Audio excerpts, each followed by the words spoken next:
I think we all know the key to a long and healthy life. Good genes, good luck, healthy food, regular exercise, and according to some, a clear sense of purpose. The sense of purpose is reason to get up in the morning. The immediate sense of purpose that came from this, I will want to be occupied and I will want to be purposeful. Feeling motivated to get out of bed won't just make the days go by more quickly. It could even mean extra days, a longer, happier life. So how should that play into our career choices? And does our definition of purpose change as we get older? I'm Jenni Murray, and this is Now I'm Grown Up, a podcast about living longer, career change, and education.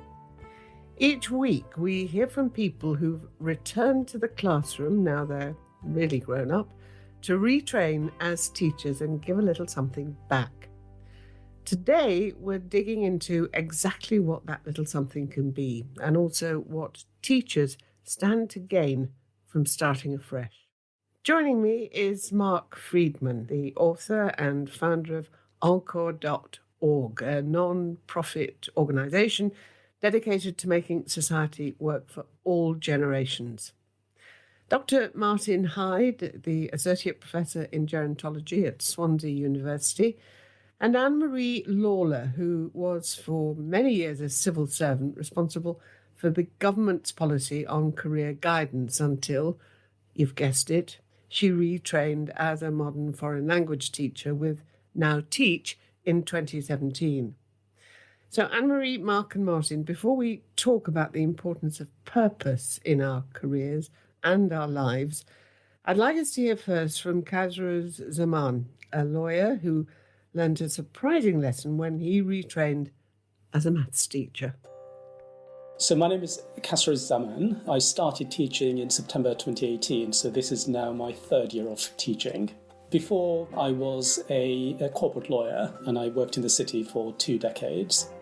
Having decided to teach maths, I think it's less directly relevant to the subject content, but there is an element of having been someone who started off doing maths and sciences and then switched over to law, being able to articulate to the students that ability to be able to analyse things, to be able to solve problems. All of those things are directly applicable. So some of the questions that you might face from students as to why do we need to learn these things in maths, sir, it makes it more easier for someone like me to be able to answer that, to say, look, even though I went from being a mathematician as a student, as what was my strengths, to being a lawyer later on in life, that was directly useful and relevant to me. Equally, when I stop a student and say, please have another go at answering that question using full, proper English, good communication skills, I can also say in the world of work, when you transition to that, communication skills, being able to articulate yourself and express yourself fully and well is really, really important. So in terms of what I've got out of teaching, I'd say the first thing I'd highlight is a very clear sense of purpose, which is helping young people, particularly young people from less advantaged backgrounds, to think about their futures and prepare for their future careers. Secondly, at a personal level, also being surrounded by other teachers and seeing the level of dedication and commitment that they have as well is also very uplifting. And also, I'd say, being surrounded by young people, there is a level of enthusiasm and energy that they have as well, which gives you an extra spring in your steps when you're in the classroom. But if anything, where it's been more eye-opening is actually having lived in London for such a long time and probably felt that I had a reasonably good idea of what London was like and what different people from different backgrounds, what their experiences might be like.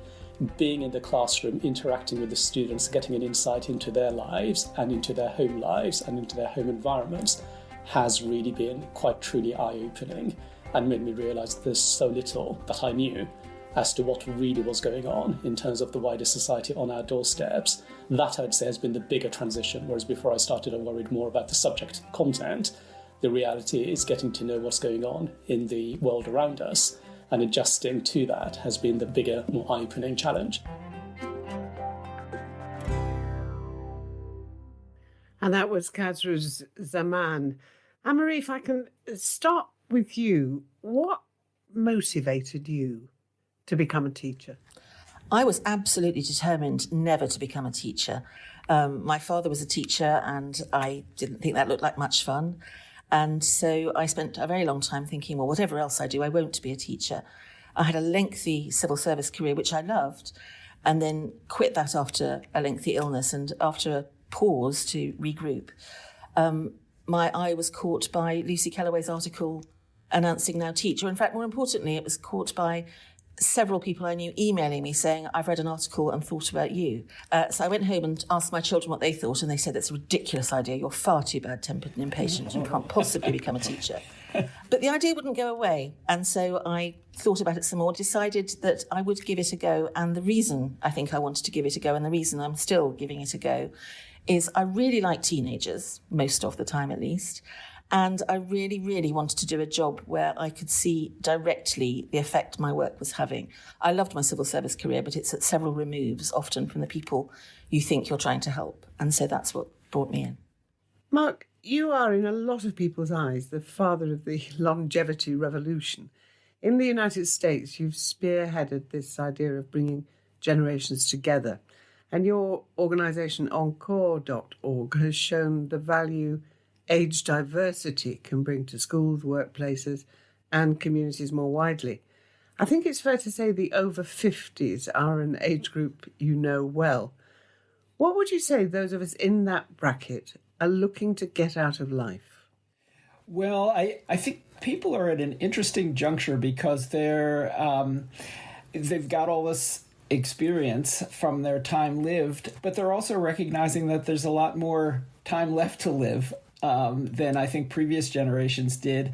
But often with that comes a sense that time is going by quickly. I often think of it as, that great French Revolution slogan about liberty, equality. This is mortality, longevity, and urgency.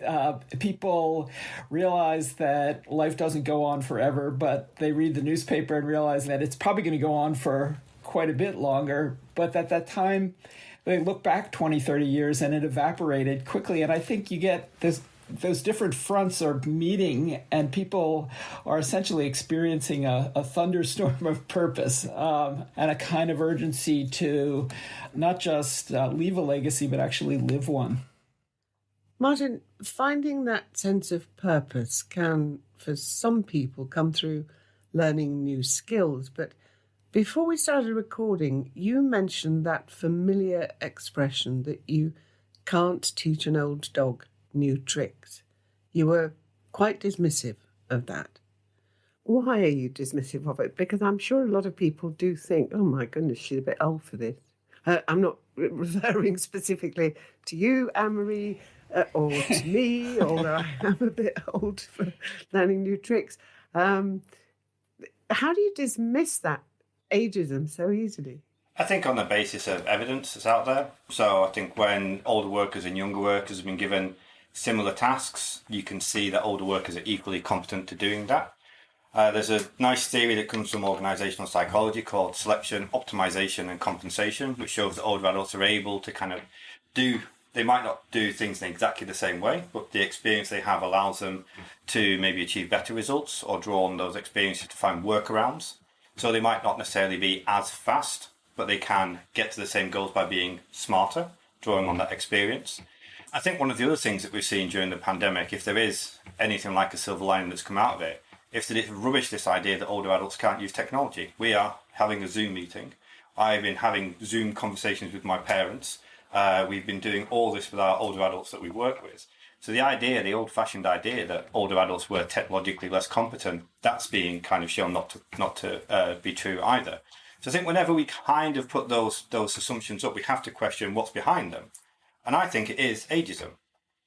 So it's either ageism that's come from without, so the ways in which people, managers or educators think, well, that person is too old to learn for that, or unfortunately, internalized ageism, where we dismiss ourselves from those opportunities because we say, I'm too old for that. And again, I think it's amazing to kind of hear Anne-Marie's story about taking that quite scary jump, to be honest, into a new profession and teach. So both my parents were teachers as well, so I understand as well what the environment's like to go into that. It is quite daunting. So again, having examples like Anne-Marie and the rest of the Now Teach cohorts, the Encore fellows, to kind of show other older adults this is possible, it is achievable. Yes, there will be some elements of it which are a bit scary, but they can be overcome. But, and again, I think to echo Mark's point, we need to put more support structures in place. And it's great to see the MOTs being rolled out in the UK, but more needs to be done, I think, beyond that. Anne-Marie, obviously you had Now Teach to back you up. But how hard was it to say, right, I'm going to retrain and I can do it? I'll be honest, I cried every day for the first year, literally every day. Mostly tears of frustration. It's quite hard to go from being quite good at something or thinking you're good at something to being a complete novice and really not very good at it at all. I now think back to my first year, which was in a school, not the one that I work in now, and I really wasn't very good because I was learning on the job. So it's really hard, and that's why colleagues are hugely important, and my colleagues in both schools I've worked in have been amazing. But something like Now Teach really matters because it gives you a gang. It gives you a peer group that you can weep on the shoulders of, you can ask advice from. There'll be someone who can say, you think that's bad, wait till I tell you what happened with my year 10 class. And that's really important because it's easy, I think, to chip away at your confidence quite fast if you are trying something, say, very, very new.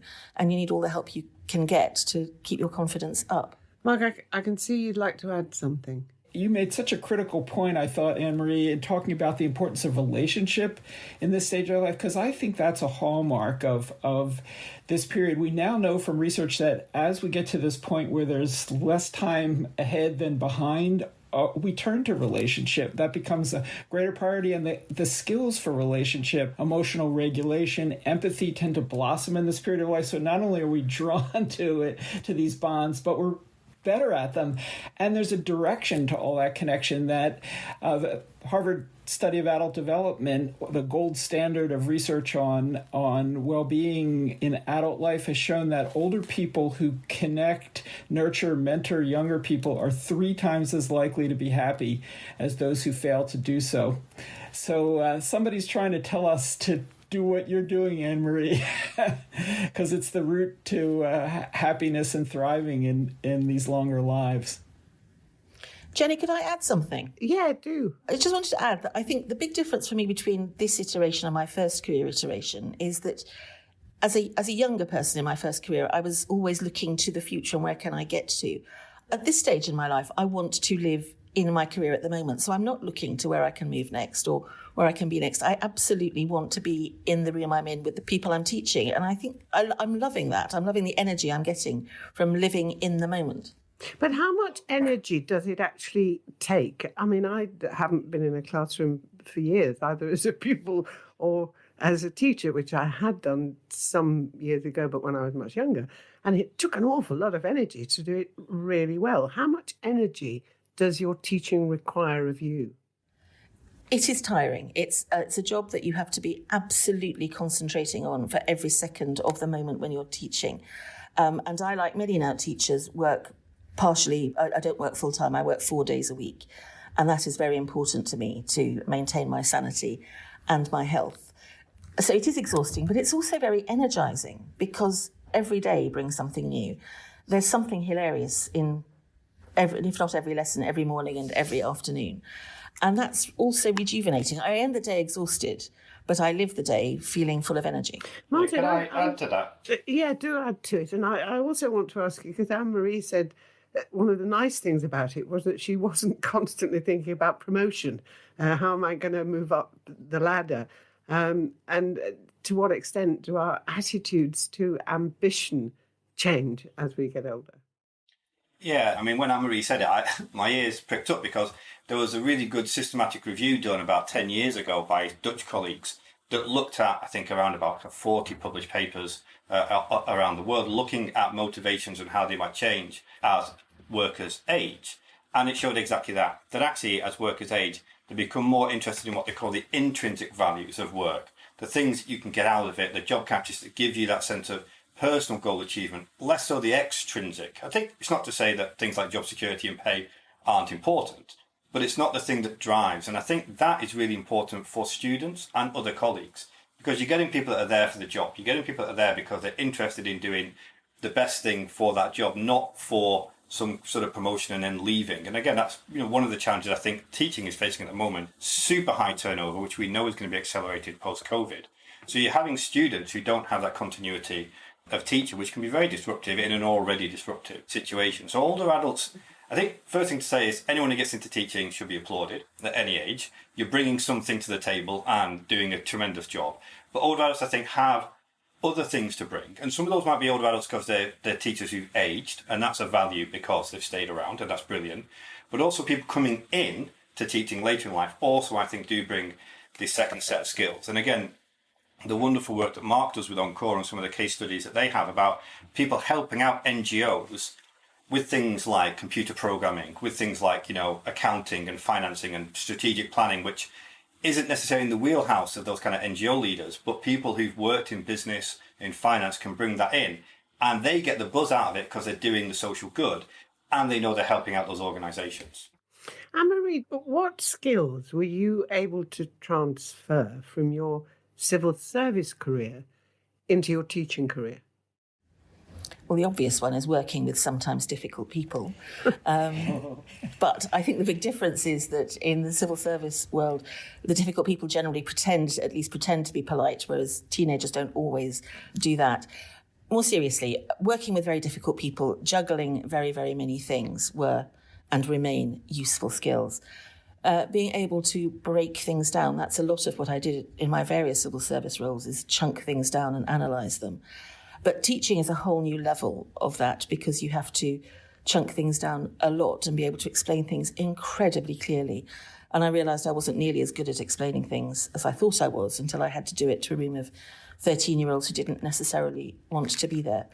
And I suppose most of all, resilience. Most careers, any career, I'm sure, teaches you resilience. But you have to be resilient when you're taking up something new. Anne-Marie, do you know how your pupils respond to you as an older teacher? Have you ever had any ageism thrown at you from teenagers? That would be awful. I know it would be just awful, but I suspect it might have happened.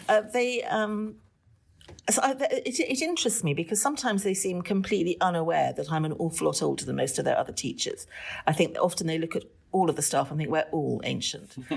Occasionally they notice that I'm older than most of my colleagues and they'll ask me how old I am, and I generally answer 132 and we move on.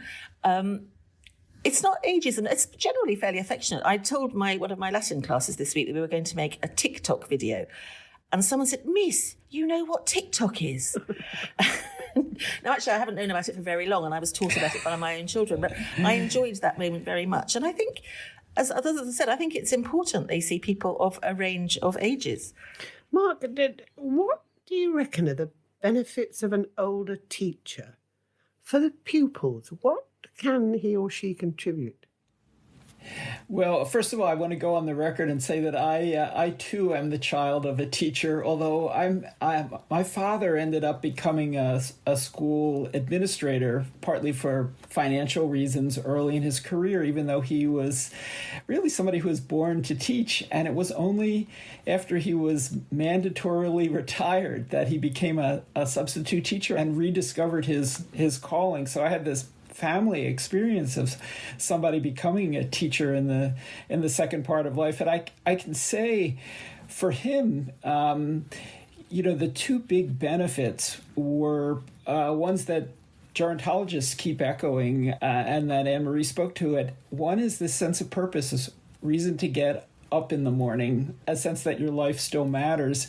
And the second is connection to other people. And it's hard to imagine a role where you get more connection in just about every generational direction than teaching. There's so much that older teachers bring, and it's oftentimes not what we expect. Sure, they may have skills in math or science or other established disciplines, but it's the more subtle qualities like understanding the translation of the material to the real world. I've got 3 teenagers, and the constant complaint I hear from them is that what I'm learning in school doesn't really relate to anything I'm going to do later on. And to have somebody stand in front of them and be able to, in very concrete terms, explain that. But at the same time, I feel like it's a program for the teachers. Anne-Marie, I don't know if this is true for you, but, hearing Kazri's talk earlier about Now Teach as essentially an empathy program, a place where he's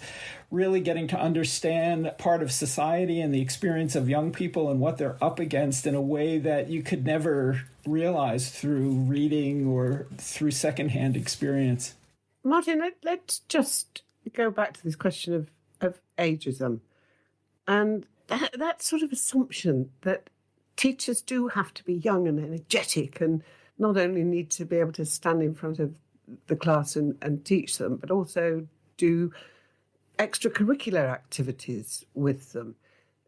Are older people really generally fit enough to do such a stressful job? I think it was Ray Fiennes that ran 7 marathons on 7 continents in 7 days or something insane like that. There's a wonderful woman called Alex Rotas that photographs the senior Olympic Games every, whatever it is, couple of years. I think anyone who has any doubt about the physical capability of older adults, if they were shown those examples, would no longer have them. I also think that, again, going back to this idea of selection, optimization and compensation, older adults, like any adults, develop strategies in order to be able to manage the demands placed upon them. And people who've had experience of managing lots of different demands, and again, I imagine Anne-Marie working in the civil service, if it's anything like working at a university, you get demands placed upon you from every which way, with very short notice, and you're expected to keep them all going all at once. So taking those skills into the teaching profession must be incredibly beneficial when you're having to, again, deal with a number of different demands, both from the school, from the pupil, from the wider education authority, from policymakers, and able to sort of take all that and then deliver a good class at the same time. So I think with all these questions around the capabilities of older adults, we have to kind of ask, well, where's that coming from? And I think it comes from these ageist assumptions. And then the next question is to say, why would you put everyone over a certain age in the same bucket? I don't think anyone of any age would be comfortable with that. I don't think any 20-year-olds would would think we're all the same because we're 20, just like 40-year-olds and 50-year-olds, let alone 50-plus-year-olds. That's 50 years worth of life you're putting together. One of the things that we always say in kind of aging research is that people become more like themselves and less like others as we age. So diversity in the population increases as we age. So you cannot make generalizations about a person's ability based on their age. It's about a person's interest, passion, enthusiasm for the job. And again, I think that's what you see when you see people coming into these professions or getting to kind of helping out NGOs. And that's got to be the most valuable thing, not the date on somebody's birth certificate. And Mark, I suppose if you're someone with the kind of experience Anne-Marie has, you come into the school and you know so much about the world and how to develop a career, how to get the right qualifications for a career. How important is that for the pupils that you're older and wiser? And also in a position to talk frankly about what really matters in life, at work. It's a lot more difficult for somebody, a young teacher who's worked very little, to impart connections to the outside world. And, I just want to echo everything that Anne-Marie and Martin were saying. I love that you use the long distance example and Ray Fiennes. Work and life is becoming much more of a long distance race. And we approach, the various chapters in that race, the laps, in a different way. And I think it's so important for young people to see that there are different ways to work. I was struck in the conversation, about this paradox that with, the assumption that people coming in at this later stage won't have enough energy, that they don't have as much time left in life. And on the other hand, what we hear over and over again is older people actually are more stable. They stay longer than younger teachers. For them, it's a destination rather than a way station towards something else. And so I think they're in a position to provide students a kind of attention that might not be there from somebody else who's thinking about what their next chapter is. Anne-Marie, what are the practical benefits of becoming a teacher? I mean, the pay is not necessarily stupendous, and it is hard work. What's really beneficial for you?